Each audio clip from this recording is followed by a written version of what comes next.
Hello students, today we will start types of planning यानी कि planning के प्रकार हम पढ़ रहे थे और ये किसके बेसिस पे है? On the basis of importance यानी महत्व के आधार पर जो आप प्लानिंग है उसको कितने पार्ट्स में डिवाइड कर सकते हो। तो इम्पोर्टेंस के आधार पर प्लानिंग को 3 पार्ट्स में डिवाइड किया जा सकता है। एडमिनिस्ट्रेटिव प्लानिंग, प्रशासकीय नियोजन, फंक्शनल और ऑपरेशनल प्लानिंग, क्रियात्मक या संरचनात्मक नियोजन और थर्ड आपकी प्रोजेक्ट प्लानिंग, परियोजना नियोजन। तो इनको 1 बाय 1 अपने रीड आउट करते हैं। फर्स्ट क्या है आपकी एडमिनिस्ट्रेटिव प्लानिंग, प्रशासकीय नियोजन। एडमिनिस्ट्रेटिव प्लानिंग क्या होगी? मेन जो आपका एडमिनिस्ट्रेशन किसके द्वारा किया जाएगा? टॉप लेवल के मैनेजमेंट के द्वारा। तो जो लॉन्ग टर्म प्लानिंग की जाती है या आप ये कह सकते हो ऑर्गेनाइजेशन को किस डायरेक्शन में जाना है, किस दिशा में जाना है या क्या वर्क करना है, कौन सा प्रोडक्ट बनाना है, इससे रिलेटेड जो आपकी प्लानिंग की जाएगी वो एडमिनिस्ट्रेटिव प्लानिंग होगी। पहले किसके द्वारा की जाएगी ये प्लानिंग?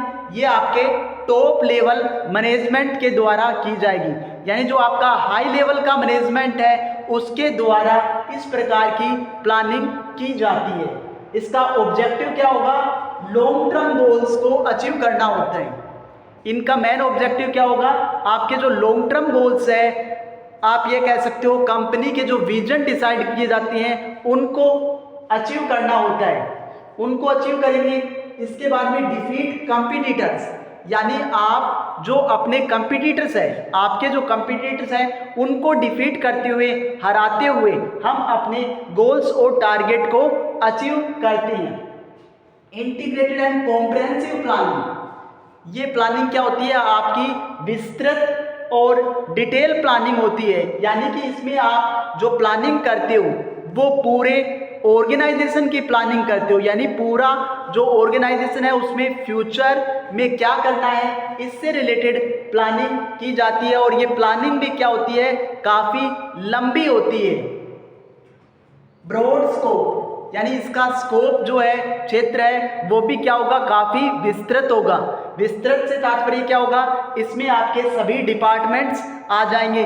परचेज डिपार्टमेंट हुआ, फाइनेंस डिपार्टमेंट हुआ, मार्केटिंग डिपार्टमेंट, ये सभी डिपार्टमेंट्स को इसमें इंक्लूड किया जाएगा। कॉम्प्लेक्स एंड अनसर्टेन, क्योंकि बेसिकली ये जो प्लानिंग की जाती है फ्यूचर से रिलेटेड की जाती है, यानी कि आप जो आज अपनी कंपनी के लिए आगे की 20 साल में वो क्या करेगी इससे रिलेटेड प्लानिंग की जाती है। तो ये प्लानिंग इसीलिए क्या हो जाएगी? अनसर्टेन हो जाएगी, यानी अनिश्चित, क्योंकि ये फ्यूचर क्या होता है? अनसर्टेन होता है, इसीलिए ये प्लानिंग क्या होगी आपकी? अनसर्टेन। और कॉम्प्लेक्स किस लिए हो जाएगी? क्योंकि इसमें पूरे ऑर्गेनाइजेशन से रिलेटेड प्लानिंग की जाती है, इसीलिए इसको हम कॉम्प्लेक्स प्लानिंग भी कह सकते हैं। लास्ट इसका नाम क्या यूज कर सकते हैं? डायरेक्टिव प्लानिंग, यानी निर्देशात्मक नियोजन। डायरेक्टिव प्लानिंग इसलिए कहा जा सकता है इसको क्योंकि ये बेसिकली ये कंपनी को क्या दे रही है? डायरेक्शन दे रही है कि किस दिशा में इन फ्यूचर कंपनी को जाना होगा, इसीलिए इसका नाम आप ये कह सकते हो डायरेक्टिव प्लानिंग होती है। डायरेक्टिव प्लानिंग को आप ये भी कह सकते हो स्ट्रेटेजिक प्लानिंग, यानी व्यूह रचनात्मक नियोजन। कोई भी कंपनी अपनी कंपटीटर्स को हराने के लिए एक क्या करती है? एक स्ट्रेटजी बनाती है, इसीलिए इसको स्ट्रेटेजिक प्लानिंग भी कहा जा सकता है, क्योंकि ये काफ़ी लंबे समय तक होती है। इसको लॉन्ग टर्म प्लानिंग भी यूज कर सकते हो, क्योंकि इसके कई नाम आप यूज कर सकते हो। इसके बेसिस पे ये कौन सी प्लानिंग हुई आपकी? Administrative planning. इसके बाद में आपकी कौन सी आएगी? फंक्शनल और ऑपरेशनल प्लानिंग, यानी क्रियात्मक या संचालनात्मक नियोजन। तो बेसिकली जो आपने कॉम्प्रिहेंसिव प्लानिंग बनाई या एडमिनिस्ट्रेटिव प्लानिंग बनाई, इसी के बेस पर हम क्या करेंगे? फंक्शनल प्लानिंग बनाएंगे, यानी ये जो प्लानिंग की है इसको एग्जीक्यूट करने के लिए, इसको क्रियान्वित करने के लिए आप क्या करोगे? फंक्शनल और ऑपरेशनल प्लानिंग की जाती है। क्योंकि ये जो प्लानिंग है वो आपकी क्या होगी, लॉन्ग टर्म से रिलेटेड होती है, यानी 20 साल 25 साल से रिलेटेड है। और इनको हम अचीव करने के लिए, यानी पार्ट्स में अचीव करने के लिए ये प्लानिंग फंक्शनल या ऑपरेशनल प्लानिंग बनाएंगे। जैसे आप कोई भी कंट्री का डेवलपमेंट करना चाहते हो तो इसके लिए जो 5 ईयर प्लान्स बनाए जाते हैं, 5 वर्षीय योजनाएं बनाई जाती है, वैसे ही आप एडमिनिस्ट्रेटिव प्लानिंग को अचीव करने के लिए फंक्शनल या ऑपरेशनल प्लानिंग की जाएगी।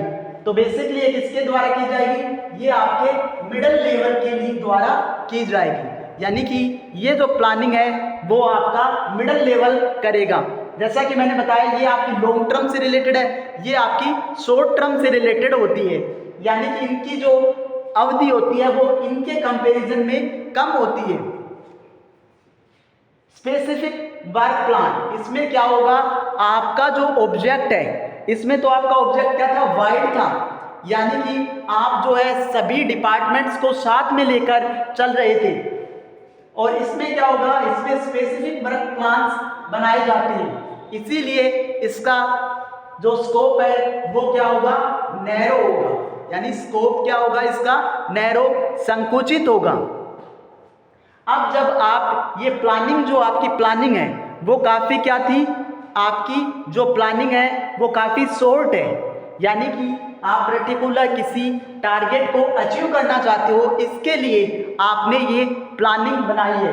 तो ये प्लानिंग क्या होगी, आपकी इजी भी होगी, क्लियर भी होगी और अंडरस्टैंडेबल भी होगी, यानी कि कोई भी व्यक्ति जो है इस प्लानिंग को आसानी से समझ सकता है, क्योंकि बेसिकली बनाई किसके लिए जाती है, मिडिल लेवल के द्वारा बनाई जाती है, और ये आपके टॉप लेवल के मैनेजमेंट के द्वारा बनाई जाएगी, क्योंकि ये टॉप लेवल का जो मैनेजमेंट है उनको पैसे भी, आप सैलरी भी ज़्यादा पेमेंट करते हो, तो इसके द्वारा उनको एडमिनिस्ट्रेशन कैसे करना है फ्यूचर से रिलेटेड वो डिसाइड किया जाता है। और फंक्शनल प्लानिंग में, यानी कि उस टारगेट को जिसको हमने डिसाइड किया था उसको अचीव कैसे करना है, तो उनको पार्ट्स में अचीव करते हैं, टुकड़ों में बनाया जाता है, इसीलिए ये क्या होती है, इजी, क्लियर और अंडरस्टैंडेबल प्लानिंग होती है आपकी। थर्ड है प्रोजेक्ट प्लानिंग, परियोजना नियोजन।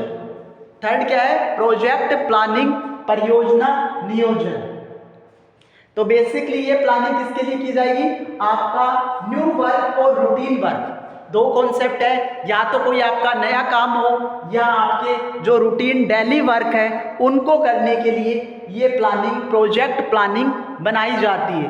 अब आप ये कहोगे ऐसे कौन से वर्क है जिनको आप न्यू वर्क की कैटेगरी में रखोगे, तो for example new product research, यानी कि अगर आप कोई नया प्रोडक्ट बनाने की रिसर्च कर रहे हो तो उससे रिलेटेड प्लानिंग किसमें की जाएगी, प्रोजेक्ट प्लानिंग। या फिर मार्केट रिसर्च, यानी कि किसी बाजार का आप निरीक्षण कर रहे हो, अन्वेषण कर रहे हो, खोज कर रहे हो, तो उससे रिलेटेड पर प्लानिंग जो है वो आपकी प्रोजेक्ट प्लानिंग में बनाई जाएगी। और लास्ट है एडवर्टाइजमेंट कैंपेन, यानी कि अगर आपका जो एडवर्टाइजमेंट है वो किस टाइप का होगा, उससे रिलेटेड जो प्लानिंग की जाएगी वो आपकी प्रोजेक्ट प्लानिंग होगी। तो ये जो प्लानिंग पढ़ी है हमने इम्पोर्टेंस के बेसिस पे, यानी कि हर की आप ये कह सकते हो एडमिनिस्ट्रेटिव प्लानिंग की इम्पोर्टेंस ज़्यादा होती है किसी भी ऑर्गेनाइजेशन में, और उन ऑर्गेनाइजेशन में फंक्शनल प्लानिंग के द्वारा इन इम्पोर्टेंस को अचीव किया जाता है। ये इस प्रकार से डिफरेंट टाइप्स की हम प्लानिंग का एनालिसिस करते हैं।